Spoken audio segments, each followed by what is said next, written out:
The electronically controlled height-adjustable air suspension system is a truly remarkable feature of the new Range Rover.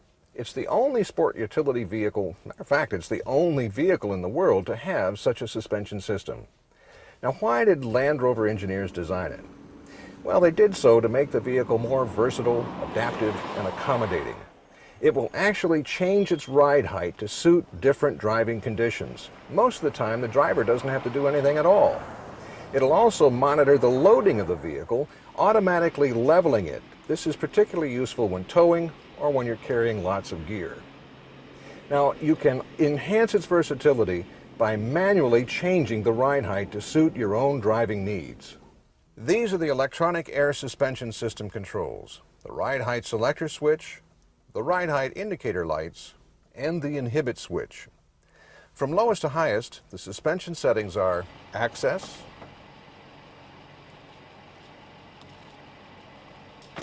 low, standard, high, and the last is extended, which activates automatically under certain rare off-road conditions and can't be accessed manually. You'll find a thorough explanation of these in the owner's manual. If you never touch these controls, the Range Rover will only move between standard and low ride height automatically, depending upon how fast you drive. I'll explain that in a moment. So why not use this wonderful system, particularly the access height, which makes it easiest for getting in and out? When in access, the Range Rover door sill height is about the same as most passenger cars. Let's pretend we've just come to a stop and we're going to get out. Right now, we're in standard ride height. The steady light next to this symbol means the vehicle is in standard position. To move to the access height, which is the lowest level, you must first shift to park, have your foot off the brake, and all doors in the tailgate have to be closed. Now I'll press the ride height selector switch. You'll notice the flashing light next to the access symbol indicates the direction we're moving. There, now we're in access ride height. Here's a convenient way to select access height before stopping. Simply press the down arrow just before you arrive. You can do this for up to 40 seconds before the vehicle stops. It'll drop down as soon as park is selected and the foot brake is released. Access can also be selected for up to 40 seconds after the engine's been turned off. This is the only height change you can select without the engine running. All right, here are a couple of tips. If you have your foot on the brake when you touch the height selector switch to move from standard to access, it won't accept the input. Your foot has to be off the brake. The vehicle will never raise itself unless the engine is running. And it'll never change its height if your foot's on the brake or if the doors or tailgate are open. All right, now I'm in access mode and ready to go. The minute I shift into drive, the vehicle automatically moves up to the standard ride height position. The light flashes as the vehicle is moving, and once we get to standard ride height, it'll go on steady. The Range Rover will stay in this position for most on-road driving. Now, once speed exceeds 50 miles per hour for about 30 seconds, the Range Rover will automatically lower itself about an inch from standard ride height to the low ride height. This provides better aerodynamics for highway use. When you slow below 50 miles an hour for 30 seconds, the height will automatically return to standard. So for most on-road driving, you can simply use the standard ride height setting and select access for getting in and out. Now let's talk about the high ride height setting. You must be traveling under 35 miles per hour or be stopped. Then press the up arrow on the ride height selector switch. Usually this would be chosen in an off-road situation to clear obstacles or drive the vehicle through deep snow or water. For more details on all of this, see your owner's manual. Now let me tell you about the inhibit button. It allows you to do two things: lock the suspension into some height settings or manually select some height settings. For example, to prevent any changes at all, press the inhibit switch while the vehicle is in the standard ride height. By the way, this is recommended when you use the Range Rover to tow a trailer. The electronic height-adjustable air suspension system makes the Range Rover the most versatile sport utility vehicle in the world. Now, most of the time you'll just use the standard and access ride heights. But I hope you'll take the time to learn to use the full system potential. To do so, you'll have to use your owner's manual. Next, let's investigate the audio system.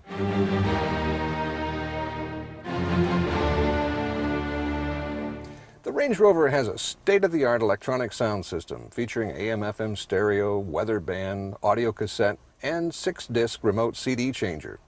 It has a lot of capability.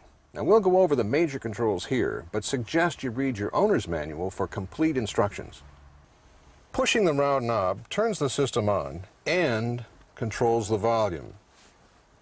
Volume can also be controlled by these push buttons on the steering wheel.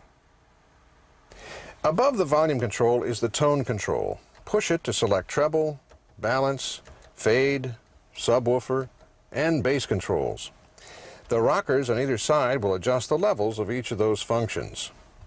Next is the band button. This switches between FM1, FM2, AM, and back to FM1. We have 2 FM bands so that you can have 6 different presets for each band. Next is the weather button. One quick touch and the radio will automatically tune to the nearest NOAA weather station.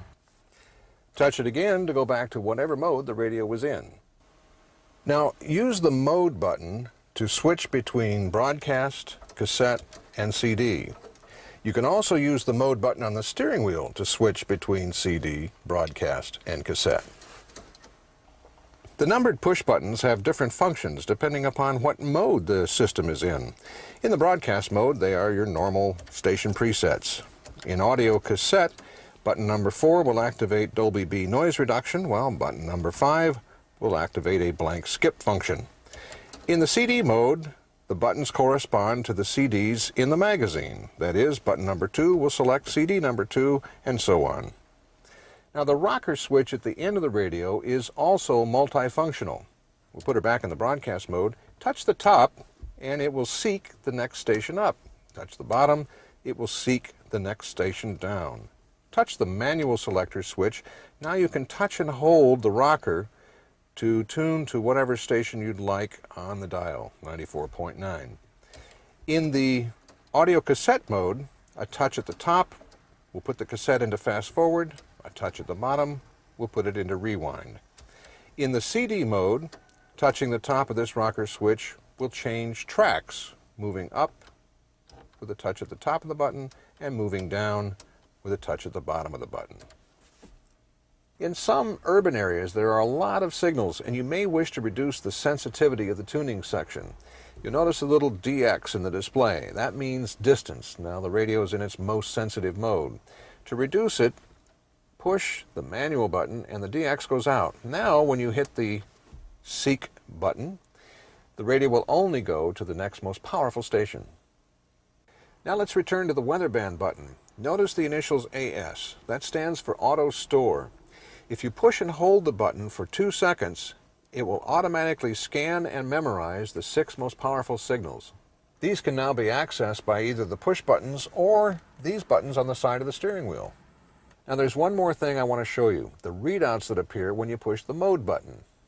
No pack means there's no audio cassette loaded. No disc means there are no CDs in the cartridge. And no magazine means there is no CD cartridge loaded. Next, let's take a look at the climate control system.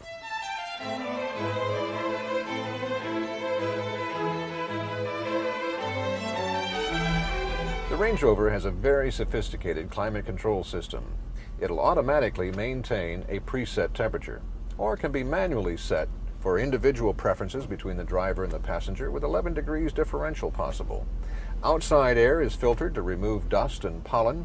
There's a temperature display that will tell you if conditions are such that ice may be on the roads. And the system is environmentally friendly, being CFC refrigerant free. The display is now in the automatic mode. To adjust the temperature, simply push the top of the rocker switch to the side of the display to raise the temperature, and the bottom of the switch to lower the temperature. The driver and the passenger both have their own controls. To manually operate the system, the collar around the automatic button controls the fan speed, while the buttons below the display control the airflow. Now for maximum heating, Press and hold the top of the temperature control rockers until the readout says high, high. Then you can turn the collar around the outside of the auto button to increase fan speed. Now for maximum cooling, push the recirculation button. Press and hold the temperature control rocker switches down until the display reads low, low, and then increase fan speed with the knob around the outside of the automatic button. The recirculation button is also handy for blocking out fumes. Now, if you'd prefer to just have fresh air, you can turn off the air conditioner by pushing the AC off button. The system will still try to maintain the preset temperature. If it's unable to do so, the light above the button will flash for about 10 seconds. The remainder of the buttons on the climate control panel relate to cold weather operation. Touch this one to activate the electrically heated windscreen. This one activates the rear window. This button turns on the electrically heated driver's seat, while this one turns on the electrically heated passenger seat. The program button is my personal favorite. On a cold morning, touch it and it turns on the windscreen, the backlight, and directs heated air to the defroster. It's even sensitive enough not to increase the blower motor until the air has been heated up. Next, let's take a look at the automatic transmission.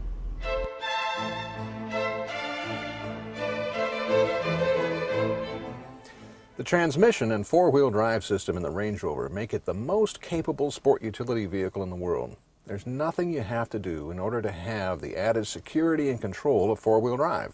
It's permanently engaged. The Range Rover has a 4-speed automatic transmission. You'll notice there are 2 ranges indicated on either side of the lever. The left side is for high range. The right side is for low range. For day-to-day driving and less rigorous off-road conditions, you'll only need to use the high range side. Now, to shift out of park, the engine must be running and you must step on the brake pedal. If these conditions aren't met, you can't move the shift lever. The interlock will prevent it. So, step on the brake, lift up on the lever, and then you can select the desired gear. Although in day-to-day driving you'll normally be using high range, it's important for you to understand how to shift into and out of low range.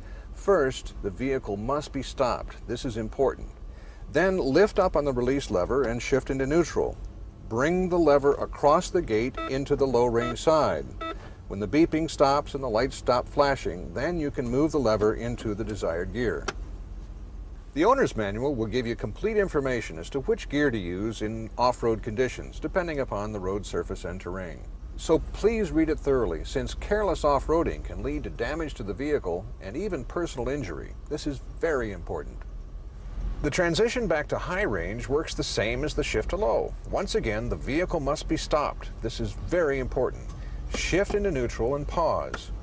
Pull all the way up on the catch and slide the gear shift lever across the gate into high range. Wait for the lights to stop flashing and the beeping to stop, and then select the appropriate gear. A unique feature of the Range Rover transmission is the mode switch. In high range, it's used to select the sport mode for quicker downshifts and maximum engine power. In low range, it'll select manual mode, holding the transmission in the gear you've selected. Now see the owner's manual for more details on this. And here are 2 final points I'd like to make to help enhance your driving experience. You'll notice that the throttle pedal on the Range Rover travels a bit farther than other vehicles. This is a deliberate design feature. When in low range, the long pedal travel provides for precise control of the gas pedal and eliminates jerkiness when driving over rocks. But during day-to-day driving, to get maximum performance, don't be shy about using the gas pedal and the sport mode on the transmission. Now here's something I like if you need more acceleration. There's no detent between drive and third, so you can shift manually if you need more power.